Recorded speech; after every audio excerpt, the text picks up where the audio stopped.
was probably your only shot after he got by you coming out of 2, going into 3. You were right on him. Is there a reason you took the high line instead of trying to chase him down and maybe use it from one at all? Or? I would get really tired if I followed him, so I had to react to him, and he wasn't going to let me get inside of him, so I couldn't just Seems like Trackhouse has really started to turn things back around into your favor, because you and Suarez were up front 1-2 at one point. Before it used to be, kind of a downhill slope. One of you guys would run good, the other would run bad. So what do you take from this day moving forward for the rest of the season? We never went anywhere. It's been here the whole time.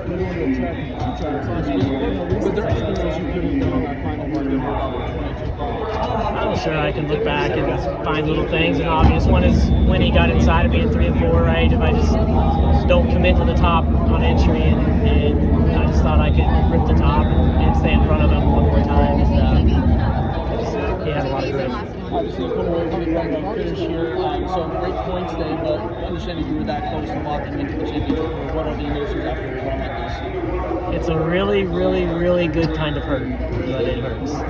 It's competing for wins, and I hope I'm racing that guy for wins in the Cup Series for a long time to come. And I think it's going to be a fun career if that's the case.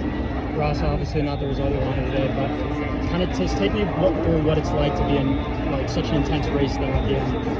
It's everything I've ever dreamed of. I've watched my heroes and icons of the sport do this, and I just want a chance. I think maybe Mark Martin said it. It's I don't want him to give me the trophy. I just want him to give me a chance. And we had that, and a little fresher tires got us there. What difference would 5 or 10 laps have made? I think 2 laps would have made it. Right? How tough is this, or is it a matter of like because of the tire difference? It's like okay, there's only so much that you could do within the position you were in. No, it's a like I said a minute ago, it's a really, really, really good kind of hurt, but it still hurts. I mean, you want to win, but then again, you just ran second in a playoff race, right? And we competed all day long, and we did almost everything right. How was it? I mean, the car seemed to be able to allow you to do whatever. I mean, you had some restarts where you made some big moves and obviously got the lead in kind of diving down from top to bottom. Was this car as good, I guess, or how were you able to make those moves? You made some big moves on restarts today. I know you've done that in the past, but yeah, no, our Tootsie Chevy was good enough to do that. There was definitely there's things we'd like to be better, but.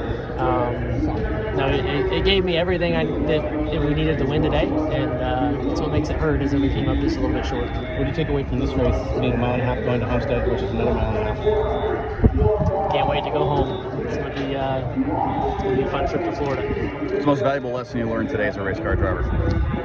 Just all of it, right? Just the cadence of the race, and early on going from 11th back into the teens, and then fighting back up. And our pit crew, my goodness, we gained handfuls of spots, half dozen at a time, and you just don't see that in cup racing these days. And for me to have some mistakes on pit road, I'm struggling to do a few things, clean up a few things in the box for my side of the pit stops. And other than that, though, just the whole race, I'll take so much away from racing at the front like this.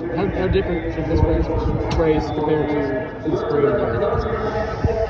Not a lot. I mean, we fought it out for the win in both of them. So 3rd and 2nd, and had I thought a 2nd or 3rd place car in the spring, and today I thought we had a winning car, and didn't quite get it done in the time. You made a couple of big blocks on the 22, which obviously anybody would do. Is there anything else that you feel like you could have done, or was that was what you had with the tire situation? Yeah, I mean, I definitely think just the low-hanging watermelon here is going to be the entry to turn 3 when he did get inside of me, and if I just continue to air block him and just don't worry about ripping a line that's best for my car, but I just committed to what was best for my car that lap, and it was the top, and he got just inside to my left rear door, and from there we both drove into one so deep, and I just had the wheel cranked all the way left, and we just didn't have quite enough turn with our older tires. Were you worried he was going to possibly make contact with you, trying to get around you for the win? Oh, he pushed me into one. When I made that big block, he stayed in the throttle, which,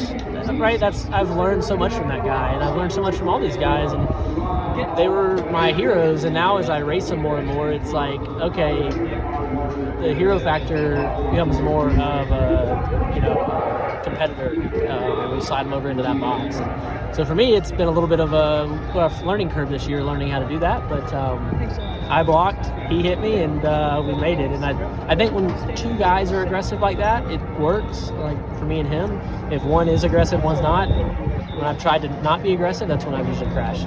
Ross, you were racing for a championship spot for the playoff race late. You just want to get to this level. Can you taste that Final Four spot? Because it's just like right there for you right now. It is, yeah. It's like losing today hurts really, really, really good. But it, like we're competing for wins in the Cup Series, in the playoffs, relevant, leading laps, both Daniel and I, and like you said, that's all I've ever wanted. I don't want the trophy. I just want a chance for it. And now that we're here, of course, I'm human, and it hurts to lose. But we're gonna go to Homestead and have some fun. Thank you, guys.